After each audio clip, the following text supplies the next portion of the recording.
ഇറാനിൽ പഠിക്കാനായിട്ട് പോയിരിക്കുന്ന ഇന്ത്യ എന്നുള്ള കുട്ടികളുണ്ട്, അവിടെ മെഡിക്കൽ കോഴ്സിന് പോയി. അവരെല്ലാവരും തന്നെ ഇവാക്യുവേറ്റ് ചെയ്യുക, പെട്ടെന്ന് തന്നെ അവിടെ തിരിച്ചു വരിക.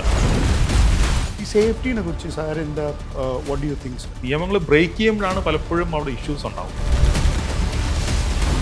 ഇവിടെ ഡിഗ്രി കഴിഞ്ഞ ശേഷം പിന്നെ ഒരു മാസ്റ്റേഴ്സ് പ്രോഗ്രാം ഒരു വിദേശ യൂണിവേഴ്സിറ്റിയിൽ അഡ്മിഷൻ കിട്ടുക എന്ന് പറയുന്നത് വളരെ പ്രയാസമാണ്. +2 കഴിയുമ്പോഴാണ് അത് ഏറ്റവും best time to enrol in to the new system. ലോകത്തിലെ ഏറ്റവും കൂടുതൽ ഇന്റർനാഷണൽ സ്റ്റുഡൻസ് പഠിക്കാൻ വരുന്ന രാജ്യം നമ്പർ 1 US ആണ്. ആ രാജ്യത്തിന്റെ ചുറ്റുപാടുകളും ആ രാജ്യത്തെ നിയമങ്ങളുമാണ് നമ്മൾ ആദ്യം തന്നെ മനസ്സിലാക്കുക. കേരളത്തിൽ നിന്നും AIRC സർട്ടിഫിക്കേഷനുള്ള ഒരേ ഒരു കൺസൾട്ടൻസി ഫെയർ ഫ്യൂച്ചർ മാത്രമാണ്. നമസ്കാരം. വിദേശ വിദ്യാഭ്യാസത്തിനെ കുറിച്ച് ഒരുപാട് ചർച്ചകൾ പല സ്ഥലങ്ങളിലും നടന്നുകൊണ്ടിരിക്കുകയാണ്. അപ്പോൾ ഇന്ന് ഞങ്ങൾക്കൊരു സ്റ്റുഡൻറ്റിൻ്റെ പേരൻറ്റ് വരികയുണ്ടായി. അപ്പോൾ അദ്ദേഹം ചോദിച്ച ചില ചോദ്യങ്ങൾ വളരെ പ്രസക്തിയുള്ളതാണെന്ന് എനിക്ക് തോന്നി. അതുകൊണ്ടാണ് ഇന്നത്തെ ഈ ഷോയിൽ ആ ഒരു ചോദ്യവും അതിനെക്കുറിച്ചുള്ള ഉത്തരങ്ങളും നിങ്ങളോടൊപ്പം കൂടി പങ്കുവെക്കണമെന്ന് എനിക്ക് തോന്നിയത്. ഇന്നത്തെ ഈ ഷോയിൽ നമ്മുടെ അതിഥിയായിട്ട് വന്നിരിക്കുന്നത് Mr Maran. Is from Coimbatore. He actually came to know about the study options for his daughter who is studying at the 10th standard. So welcome to our show, Mr. Maran. Thank you, sir. എനിക്ക് പല ചോദ്യങ്ങളുണ്ട് sir. ഞാനൊരു organise ആയിട്ട് ചോദിക്കാൻ പോകുന്നു. First, ഇപ്പോൾ ഞങ്ങളുടെ വീട്ടിൽ ഞാനും ഭാര്യയായിട്ടും മോളായിട്ടും വെറുതെ ഡിസ്കസ് ചെയ്തുകൊണ്ടിരിക്കുന്നു. എന്താ പഠിക്കണം, എങ്ങനെ പഠിക്കണം, ഫോറിനിൽ തന്നെ പോയി പഠിക്കണോ, എന്നിട്ട് പലതും ഞങ്ങൾ ഡിസ്കസ് ചെയ്യുന്നു. ഷീസ് ഇൻ 10th സ്റ്റാൻഡേർഡ് ആണ് ഇപ്പോൾ തന്നെ നമ്മൾ പ്രൊഫഷണൽ കൺസൾട്ടേഷൻ എടുക്കണോ, അല്ലാതെ ഇന്നും ഒരു 2 വർഷം കഴിഞ്ഞിട്ട് ഫെയർ ഫ്യൂച്ചർ പോലെ ഒരു കമ്പനിയിൽ പോയി നമ്മൾ പ്രൊഫഷണൽ കൺസൾട്ടേഷൻ എടുക്കണം? കേട്ടല്ലോ, ഈ ചോദ്യം വളരെ പ്രധാനപ്പെട്ട ഒരു കാര്യമാണ്. കാരണം ഇന്ന് പല പേരൻസിനുമുള്ള ഒരു കൺഫ്യൂഷനാണ് ഏത് സമയത്തൊരു വിദേശ വിദ്യാഭ്യാസത്തിനെ കുറിച്ചിട്ടുള്ളൊരു ആലോചന തുടങ്ങണമെന്നുള്ളത്. 10ാം ക്ലാസ് കഴിഞ്ഞിട്ടാണോ, അല്ലെങ്കിൽ +2 കഴിഞ്ഞിട്ടാണോ, ഡിഗ്രി കഴിഞ്ഞിട്ടൊക്കെയാണെന്നുള്ളത്. വാസ്തവത്തിൽ ഈ ചോദ്യത്തിന് ഉത്തരം എൻ്റെ ഒരു അഭിപ്രായം പറയുകയാണെങ്കിൽ ഒരു ഹൈസ്കൂൾ ലെവൽ എത്തുമ്പോൾ തൊട്ട് തന്നെ തുടങ്ങുന്നതായിരിക്കും നല്ലത്. കാരണം നമ്മൾ അറിഞ്ഞിരിക്കേണ്ടത് എന്തുകൊണ്ടാണ് നമ്മുടെ നാട്ടിൽ നിന്നും കുട്ടികളെ വിദേശ വിദ്യാഭ്യാസത്തിന് അയക്കേണ്ടെന്നുള്ളതിനെ കുറിച്ച് വ്യക്തമായൊരു ധാരണ പലപ്പോഴും കുട്ടികൾക്കുണ്ടാവില്ല. ഓബിയസ്ലി അവരൊരു യങ് ജനറേഷൻ ഉള്ളവരാണ്. പക്ഷേ മാതാപിതാക്കൾ എന്ന് പറയുന്ന ആൾക്കാർക്ക് കുറച്ചും കൂടെ വ്യക്തമായിട്ടുള്ളൊരു കാഴ്ചപ്പാട് ഇക്കാര്യത്തിൽ ഉണ്ടാവുകയാണെങ്കിൽ definitely that will make a lot of difference. The sense, ഇപ്പോൾ നമ്മൾ നമ്മുടെ നാട്ടിലൊരു വിദ്യാഭ്യാസം എന്ന് പറയുമ്പോൾ നമ്മളൊന്ന് ആലോചിച്ച് നോക്കേണ്ടത് ലോക നിലവാരത്തിലെ വിദ്യാഭ്യാസവുമായിട്ട് നമ്മുടെ നാട്ടിലെ വിദ്യാഭ്യാസം എത്രമാത്രം ആ ഒരു പട്ടികയിൽ എത്തിയിട്ടുണ്ടെന്നുള്ളതിനെ അറിയാൻ ഏറ്റവും നല്ലത് വേൾഡ് റാങ്കിങ് എടുത്ത് നോക്കിയാൽ മതി. ഇന്ത്യയിൽ ഇപ്പം ഏകദേശം എൻ്റെ ഒരു അറിവ് ശരിയാണെങ്കിൽ ഏതാണ്ട് ഒരു 47,000 ഇൻസ്റ്റിറ്റ്യൂഷൻസ് ആണ് 10th സ്റ്റാൻഡേർഡ് കഴിഞ്ഞുള്ള കുട്ടികൾക്ക് വേണ്ടി പഠിപ്പിക്കുന്നതിന് വേണ്ടിയിട്ട് ഇന്ത്യയിൽ ഇപ്പോൾ പ്രവർത്തിക്കുന്നത്, പബ്ലിക് സെക്ടറിലും പ്രൈവറ്റ് സെക്ടറിലുമായിട്ട്. പക്ഷേ നമ്മൾ ലോക യൂണിവേഴ്സിറ്റികളുടെ റാങ്കിങ് എടുത്തു കഴിഞ്ഞാൽ ആദ്യത്തെ 100 റാങ്കിങ്ങിനകത്ത് ഇന്ത്യയിൽ നിന്നുള്ള ഏതെങ്കിലും ഒരു ഇൻസ്റ്റിറ്റ്യൂട്ട് ഉണ്ടോ എന്ന് നോക്കിക്കഴിഞ്ഞാൽ ഒന്നുപോലും ഇല്ല. ആദ്യത്തെ 200 എടുത്തു കഴിഞ്ഞാൽ ഇന്ത്യയിൽ നിന്നും ഏതാനും ചില ക്യാമ്പസുകളുണ്ട്, ലൈക്ക് നമ്മുടെ IIT ഒക്കെ പോലെ. പക്ഷേ നമ്മുടെ നാട്ടിൽ എത്ര കുട്ടികൾക്ക് അവിടെ പഠിക്കാനുള്ള ഒരു അവസരം കിട്ടുന്നുള്ളതെന്ന് ആലോചിച്ച് കഴിഞ്ഞാൽ വിരലിലെണ്ണാവുന്നവർക്ക് മാത്രമേ ഉള്ളൂ. കറക്റ്റ്. പക്ഷേ നമ്മുടെ നാട്ടിലുള്ള കുട്ടികൾക്ക് ഇന്ത്യക്ക് വെളിയിൽ പോയി പഠിക്കാൻ അവർക്ക് താല്പര്യമുണ്ടെന്നുണ്ടെങ്കിൽ തീർച്ചയായിട്ടും ലോക നിലവാരത്തിലുള്ള റാങ്ക് യൂണിവേഴ്സിറ്റിയിൽ തന്നെ പോയി പഠിക്കാനായിട്ട് സാധിക്കും. മാത്രമല്ല, നമ്മുടെ പലപ്പോഴും കണ്ടുവന്നിരിക്കുന്ന ഒരു കാര്യം, നമ്മുടെ നാട്ടുകളിൽ പ്രത്യേകിച്ച് ഇപ്പോൾ എഞ്ചിനീയറിംഗിൻ്റെയോ അതുപോലെയുള്ള കോഴ്സുകളൊക്കെ എടുക്കുന്നവർക്ക് 10, 30, 40 വർഷങ്ങൾക്ക് മുൻപ് തുടങ്ങി വെച്ചിരിക്കുന്ന ഒരു സിലബസ് തന്നെയാണ് ഇപ്പോഴും കണ്ടിന്യൂ ചെയ്തു പോകുന്നത്. വേറാസ് നമ്മുടെ തൊട്ട് അടുത്തുള്ള രാജ്യങ്ങളിൽ പോലും വളരെ അഡ്വാൻസ്ഡ് ആയിട്ടുള്ള സിലബസിൽ അവരുടെ കുട്ടികളെ അവരിപ്പോൾ പഠിപ്പിച്ച് പുറത്തേക്ക് വന്നുകൊണ്ടിരിക്കുകയാണ്. അപ്പോൾ ഇപ്പം താങ്കളുടെ മകള് 10ാം ക്ലാസ് കഴിഞ്ഞ ശേഷം ഒരു 2 കൊല്ലം കൂടെ കഴിഞ്ഞാൽ തീർച്ചയായിട്ടും ഒരു വളരെ സീരിയസ് ആയിട്ടുള്ളൊരു വിദ്യാഭ്യാസത്തിന്റെ ഒരു ട്രാക്ക് തിരഞ്ഞെടുക്കേണ്ട ഒരു സമയമാവും. അപ്പോൾ ആ സമയത്ത് അതിനെക്കുറിച്ച് പെട്ടെന്നൊരു ആലോചനയോ അല്ലെങ്കിൽ പെട്ടെന്നൊരു റിസർച്ചോ അന്വേഷണമോ ഒക്കെ നടത്തിയൊരു തീരുമാനം എടുക്കുമ്പോൾ പലപ്പോഴും ഉചിതമായൊരു തീരുമാനം ആയിരിക്കുമോ? കാരണം അതൊരു ഹറിബറിയിൽ എടുക്കുന്ന ഒരു തീരുമാനം. തീർച്ചയായിട്ടും വളരെ നേരത്തെ തന്നെ അതിനെക്കുറിച്ചിട്ടുള്ള അന്വേഷണങ്ങൾ നടത്തുക, മകൾക്ക് ഏത് സബ്ജക്റ്റിൽ പഠിക്കാനാണ് പാഷൻ ഉള്ളതെന്നുള്ളത് സ്വയം മനസ്സിലാക്കുക, അതിനനുസരിച്ചിട്ട് ആ കുട്ടിക്ക് പഠിക്കാൻ കിട്ടുന്ന ഏറ്റവും മികച്ച വിദ്യാഭ്യാസം എവിടെയാണെന്നുള്ളതിനെ കുറിച്ച് അന്വേഷണം നടത്തുക. ഒപ്പം നമുക്ക് ആ രാജ്യത്ത് പോയി പഠിച്ചു കഴിഞ്ഞ ശേഷം ഒന്നുകിൽ ആ രാജ്യത്ത് തന്നെയുള്ളൊരു നല്ലൊരു കരിയർ ഡെവലപ്പ് ചെയ്യാനായിട്ട് അത് സഹായിക്കുമോ, അതല്ല തിരിച്ച് നമ്മുടെ നാട്ടിൽ മടങ്ങി വന്ന ശേഷം ഇവിടെ ആ കരിയറിൽ ആ ഒരു എഡ്യൂക്കേഷൻ എത്രമാത്രം പ്രയോജനപ്പെടാം എന്നുള്ള കാര്യങ്ങളെക്കുറിച്ചൊക്കെ നല്ലൊരു ഹോംവർക്ക് നടത്താൻ പറ്റിയ സമയം ഏതാണ്ട് 10ാം ക്ലാസ് കഴിയുന്നത് തന്നെ എന്നുള്ളത് അധികം വൈകിട്ടില്ല. ഞാൻ നേരത്തെ പറഞ്ഞു ഒരു ഹൈസ്കൂൾ തുടങ്ങുമ്പോൾ തൊട്ട് തുടങ്ങണമെങ്കിൽ പോലും 10th സ്റ്റാൻഡേർഡ് ഒക്കെ ആയി കഴിയുമ്പോഴത്തേക്കും ഏതാണ്ട് അതിൻ്റെ റൈറ്റ് ടൈമിലേക്ക് അത് എത്തിക്കഴിഞ്ഞു എന്നുള്ളതാണ്. മാത്രമല്ല പലപ്പോഴും ഈ വിദ്യാർത്ഥികളാണെങ്കിലും അല്ലെങ്കിൽ അധ്യാപകരാണെങ്കിലും അല്ലെങ്കിൽ രക്ഷിതാക്കളാണെങ്കിലും അവർ പലരും പറയുന്നത് ഞാൻ കേട്ടിട്ടുണ്ട്, ഇന്ത്യയിൽ ഡിഗ്രി വരെ പഠിക്കുക, ഡിഗ്രി കഴിഞ്ഞ ശേഷം പിന്നീട് പുറത്തേക്ക് പഠിക്കാൻ പോകുന്നതല്ലേ. അതെന്റെ ചോദ്യമായിരുന്നു. എനിക്ക് 12th സ്റ്റാൻഡേർഡ് കഴിഞ്ഞിട്ട് മോൾ അവിടെ പോകണം എന്ന എനിക്കൊരാഗ്രഹം. ഭാര്യയ്ക്ക് വേറെ ഒരു ഡെസിഷൻ ഉണ്ട്, പക്ഷെ എനിക്കത് ആഗ്രഹം. അതാണ് ഞാൻ ചോദിക്കാനിരുന്നത് സാർ. അത് ഒന്ന് പറയൂ. അതായത് നമ്മളിപ്പം ഒരു 12th സ്റ്റാൻഡേർഡ് കഴിഞ്ഞൊരു കുട്ടിയെ സംബന്ധിച്ചിടത്തോളം ഇവിടെ തന്നെ വീണ്ടും ഒരു 3 വർഷമോ 4 വർഷമോ ഡിഗ്രി കംപ്ലീറ്റ് ചെയ്ത് കഴിഞ്ഞാലും അവരെ സംബന്ധിച്ചിടത്തോളം ഞാൻ മുൻപ് പറഞ്ഞ ആ പോയിന്റിലേക്ക് വരികയാണ്. ഒരുപക്ഷെ വളരെയധികം ജീർണിച്ചതോ അല്ലെങ്കിൽ കലാഹരണപ്പെട്ടതുമായിട്ടുള്ള ഒരു സിലബസിലുള്ള ഒരു ഡിഗ്രി കോഴ്സ് പഠിക്കാനാണ് അവരുടെ ലൈഫിലെ ഏറ്റവും പ്രധാനപ്പെട്ട ക്രൂഷ്യൽ ആയിട്ടുള്ള ഒരു ടൈമിൽ ഒരു 3 വർഷമോ 4 വർഷമോ ഇവിടെ ചെലവാക്കും. പലപ്പോഴും പല കുട്ടികളുടെ കേസിൽ ഞാൻ കണ്ടിട്ടുള്ള ഒരു കാര്യം, ഇവിടെ ഡിഗ്രി കഴിഞ്ഞ ശേഷം പിന്നെ ഒരു മാസ്റ്റേഴ്സ് പ്രോഗ്രാം ഒരു വിദേശ യൂണിവേഴ്സിറ്റിയിൽ അഡ്മിഷൻ കിട്ടുക എന്ന് പറയുന്നത് വളരെ പ്രയാസമാണ്. Correct, very true. മാത്രമല്ല അവിടെ ചെന്ന് കഴിഞ്ഞാൽ അവിടുത്തെ ഒരു സിസ്റ്റമായിട്ട് അവിടുത്തെ ഒരു മാസ്റ്റേഴ്സ് ലെവൽ ക്ലാസ് റൂമിൽ ഇരിക്കുന്ന കുട്ടികൾ ചെയ്യുന്ന അവിടുത്തെ ഒരു എഡ്യൂക്കേഷൻ പ്രാക്ടീസ് എന്ന് പറഞ്ഞാൽ, ഇവിടെ നമുക്കൊരു ക്ലോസ്ഡ് ബുക്ക് എക്സാമിനേഷൻ അല്ലെങ്കിൽ ബൈഹാർട്ട് ചെയ്യുന്ന ഒരു കുട്ടിക്ക് നല്ലൊരു സ്കോർ മേടിക്കാൻ സാധിക്കുന്ന തരത്തിലുള്ള ഒരു സിസ്റ്റം ഇപ്പോഴും നമ്മുടെ നാട്ടിൽ പ്രിവെയിൽ ചെയ്യുമ്പോൾ വെളിയിലൊക്കെയുള്ള യൂണിവേഴ്സിറ്റികളിലും മറ്റും അസൈൻമെന്റ്സും പ്രോജക്റ്റ് വർക്കുകളും അങ്ങനെയുള്ള രീതിക്ക് പോകുമ്പോൾ നമ്മുടെ ഒരു ഡിഗ്രി കഴിഞ്ഞൊരു കുട്ടിക്ക് പെട്ടെന്നൊരു പറിച്ചു നടല് അവിടുത്തെ ഒരു മാസ്റ്റേഴ്സ് ക്ലാസ് റൂമിലേക്ക് വന്നു കഴിഞ്ഞാൽ വളരെ വളരെ ഡിഫിക്കൽട്ട് ആയിട്ടുള്ള ഒരു സോണിലേക്ക് അവർ ചെല്ലുകയും അതുമായിട്ട് അഡാപ്റ്റ് ചെയ്യാണ്ട് അവർക്ക് ഒരുപാട് സമയം എടുക്കുകയും ഒരുപക്ഷെ അവർക്ക് വളരെ ബുദ്ധിമുട്ടുള്ള ഒരു ലേണിംഗ് ഡിഫിക്കൽറ്റി പോലുള്ള സിറ്റുവേഷൻ വരെ ഉണ്ടാവാനുള്ള ഒരു സാധ്യത ഒഴിവാക്കാൻ ഏറ്റവും നല്ലത് +2 കഴിയുമ്പോഴാണ് അത് ഏറ്റവും best time to enrol in to the new system. Fantastic sir. എനിക്കിതിലൊരു എക്സ്പീരിയൻസ് ഉണ്ട്. ഞാൻ കുറച്ചു കാലം ഓസ്ട്രേലിയയിലായിരുന്നു. അപ്പോൾ അവിടെ കുറേ ഇന്ത്യൻ കുട്ടികളോട് ഞാൻ വർക്ക് ചെയ്തായിരുന്നു. അപ്പോൾ ഞാൻ കാണുമ്പോൾ അവിടെ +2 കഴിഞ്ഞിട്ട് വന്ന കുട്ടികൾ അവരുടെ എക്സ്പോഷരും അവരുടെ ലാംഗ്വേജും കൂടി അവരുടെ ആക്സെൻറ്റും കൂടി വളരെ ഓസ്ട്രേലിയൻ ആയിരുന്നു. പക്ഷേ ഈ ഡിഗ്രി കഴിഞ്ഞ് മാസ്റ്റേഴ്സിന് വരെ കുട്ടിയുടെ ലാംഗ്വേജ് ആയാലും എക്സ്പോഷർ ആയാലും അത് കുറച്ച് കുറവായി തന്നെ ആയിരുന്നു. I think I should 100% agree with you. Sir, എൻ്റെ ഒരു അച്ഛനായിട്ട് ഞാൻ എൻ്റെ മോക്ക് എന്താ വേണമെന്ന് ചോദിച്ചാൽ, അവൾക്ക് ഒരു ഇന്റർനാഷണൽ എക്സ്പോഷർ വേണം. വേറെ ഒരു കൺട്രിയിൽ പോയി എങ്ങനെ ജീവിക്കണം, എങ്ങനെ വേറെ കൾച്ചർ എങ്ങനെ പഠിക്കണം, ഇതാ എൻ്റെ ഒരു interest in her going abroad. അതിനെക്കുറിച്ച് സാർ എന്താ, what is your thought about it? Exposure തന്നെ എൻ്റെ ഒരു എക്സ്റ്റെൻഡഡ് ക്വസ്റ്റൻ ആയിട്ട് ഇന്നൊരു ക്വസ്റ്റനും കൂടി ചോദിക്കാം. എക്സ്പോഷർ കിട്ടണമെങ്കിൽ ഏത് കൺട്രിയാണ് ബെസ്റ്റ്? ഓക്കെ, ഇതിന് ഉത്തരം പറയുമ്പോൾ ഞാൻ എപ്പോഴും എൻ്റെ ഒരു സ്വന്തം എക്സ്പീരിയൻസും കൂടെ ഞാൻ കൂടെ ഒന്ന് മിക്സ് ചെയ്യാറുണ്ട് പലപ്പോഴും. റൈറ്റ്. ഞാൻ ഡിഗ്രി വരെ ഇന്ത്യയിലാണ് പഠിച്ചത്. എൻ്റെ ഒരു 35 വർഷത്തിന് മുൻപാണ്. അതിനുശേഷം ഞാൻ എൻ്റെ ഒരു മാസ്റ്റേഴ്സ് പ്രോഗ്രാം ചെയ്യാനായിട്ട് US ചെന്നപ്പോൾ ഞാൻ ചെന്ന ക്ലാസ് റൂമിൽ 20 രാജ്യങ്ങളിൽ നിന്നുള്ള കുട്ടികളാണ്. വാവ്, ആലോചിച്ച് നോക്കുക. നമ്മുടെ ഏതെങ്കിലും ഇന്ത്യയിലൊരു ക്യാമ്പസിൽ അങ്ങനെ ഉണ്ടോ എന്ന് ചോദിച്ചില്ല.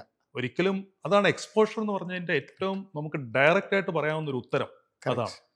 കേവലം ആ രാജ്യത്ത് ചെന്നാൽ, നമ്മൾ ഇപ്പം US പഠിക്കാൻ പോയാൽ ആ US മാത്രമല്ല നമ്മൾ അവിടെ എക്സ്പീരിയൻസ് ചെയ്യുന്നത്, പകരം ആഫ്രിക്കൻ കൺട്രീസിൽ നിന്നും ഏഷ്യയുടെ മറ്റു പല രാജ്യങ്ങളിൽ നിന്നും യൂറോപ്പിൽ നിന്നും ഒക്കെ വരുന്ന, സൗത്ത് അമേരിക്കയിൽ നിന്നും ഒക്കെ വരുന്ന കുട്ടികളുമായിട്ടുള്ള ഇന്ററാക്ഷൻ, അവരുമായിട്ട് ചേർന്നിട്ട് പല പ്രോജക്റ്റുകൾ നമ്മൾ വർക്ക് ചെയ്യുന്നു. ശരിക്കും ഇന്റർനാഷണൽ എക്സ്പോഷർ എന്ന് പറയുന്നത് ആ ഒറ്റ രാജ്യത്തിന്റെ എക്സ്പോഷറല്ല, മറിച്ച് നമ്മൾ പഠിക്കാൻ ചെല്ലുന്ന ക്ലാസ് റൂമിൽ നമ്മളെ പഠിപ്പിക്കുന്ന പ്രൊഫസേഴ്സ് പോലും പല രാജ്യങ്ങളിൽ നിന്നുള്ളവരാണ് അവിടെ വരുന്നത്.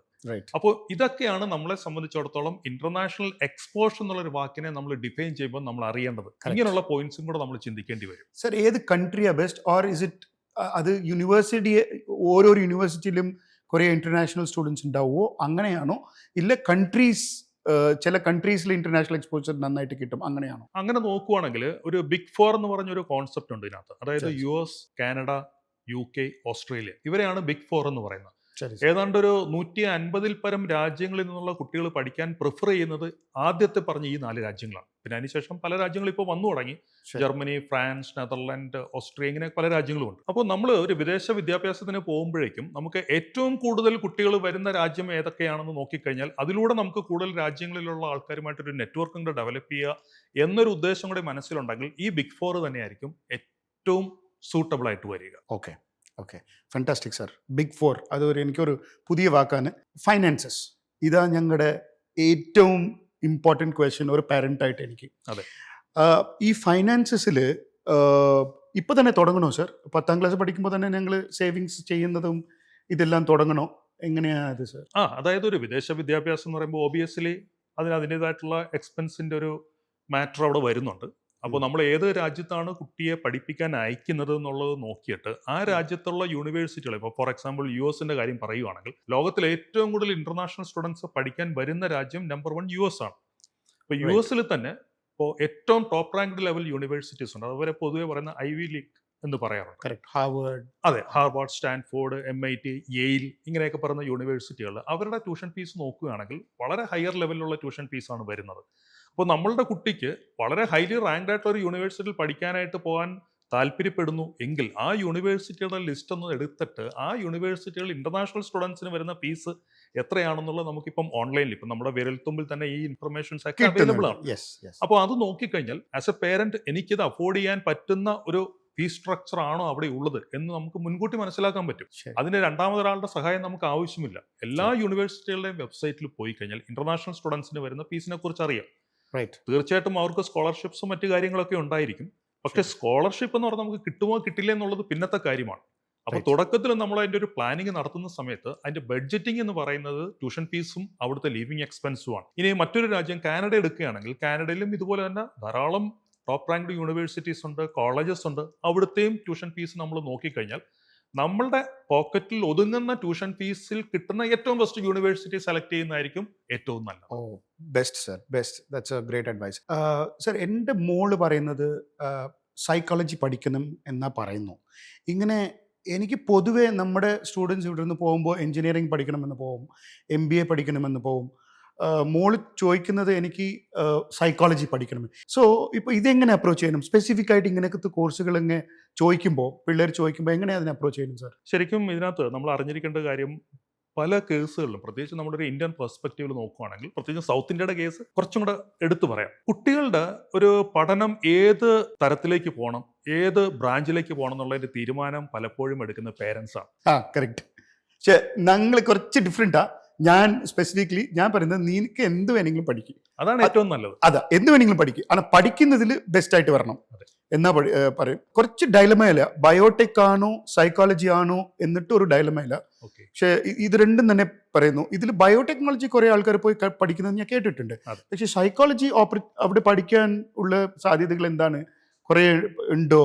നല്ല യൂണിവേഴ്സിറ്റീസ് ഉണ്ടോ? നല്ല കോഴ്സസ് ഉണ്ടോ എന്ന് കുറെ ചോദ്യങ്ങളുണ്ട് സാർ. ഇതിൽ നമ്മൾ അറിയേണ്ട പ്രധാനപ്പെട്ട ഒരു കാര്യം, ഇന്നത്തെ കുട്ടികൾക്ക് ഈ കാര്യങ്ങളെ കുറിച്ചുള്ള അറിവ് വളരെ വലുതാണ്. കറക്റ്റ്. അതിൽ പ്രധാന കാരണങ്ങൾ ഇന്നത്തെ കാലത്തുള്ള കുട്ടികൾക്ക് അവൈലബിൾ ആയിട്ടുള്ള റിസോഴ്സസ് അതുപോലെയാണ്. 100%. അപ്പോൾ അവർക്ക് പാഷനേറ്റ് ആയിട്ടുള്ള, അവർക്ക് ഏറ്റവും കൂടുതൽ താല്പര്യമുള്ള ഒരു സബ്ജക്റ്റ് അവർ സ്വന്തമായിട്ട് സെലക്ട് ചെയ്യുകയാണെങ്കിൽ as a parent it's my duty to support their wish എന്നുള്ളതായിരിക്കണം എന്നാണ് എൻ്റെ ഒരു അഭിപ്രായം.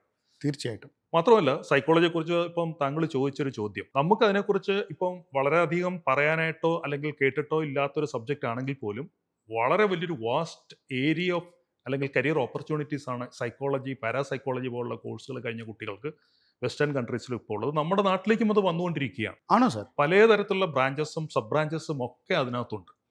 അതിന്റെ റിസർച്ച് ഓപ്ഷൻസ് എന്ന് പറഞ്ഞു കഴിഞ്ഞാൽ മൾട്ടിപ്പിൾ ഓപ്ഷൻസ് ആണ് അതിനകത്ത് ഇപ്പോൾ വന്നുകൊണ്ടിരിക്കുന്നത്.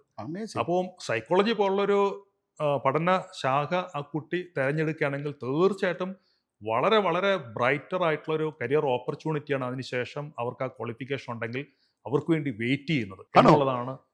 ഞങ്ങൾ ഇതുവരെ സൈക്കോളജി പഠിച്ചിട്ട് എന്താ ചെയ്യാൻ പോകുന്നില്ലല്ലേ ഞങ്ങൾ വിചാരിച്ചു. സർ, എല്ലാ പാരന്റിന്റെ മനസ്സിലും, എന്റെയും മാക്സിമം എൻ്റെ ഭാര്യയുടെ മനസ്സിലും ഇരിക്കുന്നത് ഇപ്പോൾ സേഫ്റ്റി കുറിച്ചാണ്. അതായത് എങ്ങനെയാ, എസ്പെഷ്യലി ഈ +2 ശേഷം പോകണ്ട എന്ന് പറയുന്നതിന്റെ റീസൺ സേഫ്റ്റിയാണ്. അപ്പോൾ പല ന്യൂസുകളും നമ്മൾ പഠിക്കുന്നുണ്ട്. അമേരിക്കയിൽ നടക്കുന്നതും ഓസ്ട്രേലിയയിൽ നടക്കുന്നതും ഇങ്ങനെ കുറേ ന്യൂസുകൾ വരുന്നുണ്ട്. ഇതൊക്കെ നമുക്ക് കുറേ കൺഫ്യൂസ് ചെയ്യുന്നുണ്ട്. ഈ സേഫ്റ്റിനെ കുറിച്ച് സാർ എന്താ, what do you think sir? പൊതുവെ ഞാൻ ആദ്യം പറഞ്ഞ ബിഗ് 4 എന്ന് പറയുന്ന ആ 4 രാജ്യങ്ങൾ, അവിടെ ഇന്റർനാഷണൽ സ്റ്റുഡന്റ് വിസയിൽ പഠിക്കാനായിട്ട് പോകുന്ന കുട്ടികൾ ആ രാജ്യത്തിന്റെ ചുറ്റുപാടുകളും ആ രാജ്യത്തെ നിയമങ്ങളുമാണ് നമ്മൾ ആദ്യം തന്നെ മനസ്സിലാക്കേണ്ടത്. അതിന് അനുസൃതമായിട്ടുള്ള ഒരു രീതിക്കാണ് പോകുന്നതെങ്കിൽ അവരെ സംബന്ധിച്ചിടത്തോളം വളരെ വളരെ സേഫ് ആയിട്ടുള്ള രാജ്യങ്ങളാണ് ഇതൊക്കെ തന്നെ. എന്നാൽ അതേസമയം തന്നെ ഇന്ന് രാവിലെ ഒരു എക്സാമ്പിൾ ആയിട്ട് പറഞ്ഞു കഴിഞ്ഞാൽ ഒരു വാർത്ത കേട്ടു. ഇറാനിൽ പഠിക്കാനായിട്ട് പോയിരിക്കുന്ന ഇന്ത്യ എന്നുള്ള കുട്ടികളുണ്ട്, അവിടെ മെഡിക്കൽ കോഴ്സിന് പോയിരിക്കുന്ന അവരെല്ലാവരും തന്നെ ഇവാക്യുവേറ്റ് ചെയ്യുക, പെട്ടെന്ന് തന്നെ അവിടെ തിരിച്ചു വരിക. അപ്പം അങ്ങനെയുള്ള രാജ്യങ്ങൾ കഴിയുന്നതും, അതായത് ഒരു വാറിനോ അല്ലെങ്കിൽ അതുപോലുള്ള എന്തെങ്കിലും തരത്തിലുള്ള എത്നിക് ഇഷ്യൂസോ ഒക്കെയുള്ള രാജ്യങ്ങളുണ്ടെങ്കിൽ പരമാവധി ഒഴിവാക്കുകയാണെന്നുണ്ടെങ്കിൽ വളരെ നല്ലത്. അതേസമയം ജനറലി നമ്മൾ കണ്ടുവരുന്ന കുറേ രാജ്യങ്ങളുണ്ട്. അതാണ് ഞാൻ നേരത്തെ പറഞ്ഞ America, Australia, Canada, UK, Germany, France ഇങ്ങനെയുള്ള രാജ്യങ്ങളിലൊക്കെ തന്നെ ഇന്റർനാഷണൽ സ്റ്റുഡന്റ് വിസയിൽ പഠിക്കാൻ പോകുന്ന കുട്ടികൾക്ക് മറ്റ് ഈ പറയുന്ന പോലുള്ള ഇഷ്യൂസ് അങ്ങനെ കണ്ടുവരുന്നില്ല. അതേസമയം തന്നെ ആ രാജ്യത്തിന്റെ പൊതുവായിട്ടുള്ള നിയമങ്ങൾ എന്തൊക്കെയാണെന്നുള്ളത് നമ്മൾ മുൻകൂട്ടി മനസ്സിലാക്കി അതിന് ഇപ്പം നമ്മുടെ നാട്ടിലാണെങ്കിലും അറിയാമല്ലോ, നമ്മുടെ നാട്ടിൽ നിയമങ്ങളുണ്ട്. ആ നിയമങ്ങൾ ബ്രേക്ക് ചെയ്യുമ്പോഴാണ് പലപ്പോഴും അവിടെ ഇഷ്യൂസ് ഉണ്ടാവുന്നത്. Correct correct sir. അതായത് ഇപ്പോൾ എനിക്ക് ഒരു വലിയ ക്വസ്റ്റ്യൻ ഉണ്ട് ഞങ്ങൾക്ക്, എങ്ങനെ ഒരു കൺസൾട്ടൻസിനെ ചൂസ് ചെയ്യാം? ഇപ്പോൾ ഫെയർഫ്യൂച്ചർ തന്നെ ചൂസ് ചെയ്യണം എന്ന് എങ്ങനെയാ, വാട്ട് ഈസ് ദ മെട്രിക്സ്? അതിനകത്ത് നമ്മൾ അറിഞ്ഞിരിക്കേണ്ട ഒരു കാര്യം, ധാരാളം കൺസൾട്ടൻസികളുണ്ടെങ്കിലും അവർക്ക് ഈ ഒരു മേഖലയിൽ എത്ര വർഷത്തെ പരിചയമുണ്ട്, Right. അവരുടെ നിന്ന് പോയിരിക്കുന്ന കുട്ടികളുടെ അവർക്കുള്ള ഒരു ഫീഡ്ബാക്ക് എങ്ങനെയാണ്, അതറിയാനായിട്ട് ഇന്ന് പലതരത്തിലുള്ള മറ്റു മാർഗങ്ങളുണ്ട്. Sure. അതിനെക്കുറിച്ച് നോക്കുക. അതുപോലെ തന്നെ പല യൂണിവേഴ്സിറ്റികളുടെയും ഡയറക്റ്റ് റെപ്രസെൻറ്റേറ്റീവ് ആയിട്ടുള്ള ഒരു കൺസൾട്ടൻസിയിൽ നിന്ന് കിട്ടുന്ന ഒരു സർവീസ് ആയിരിക്കണമെന്നില്ല. അങ്ങനെ അല്ലാതുള്ള കൺസൾട്ടൻസിയിൽ പോയാൽ കിട്ടുക.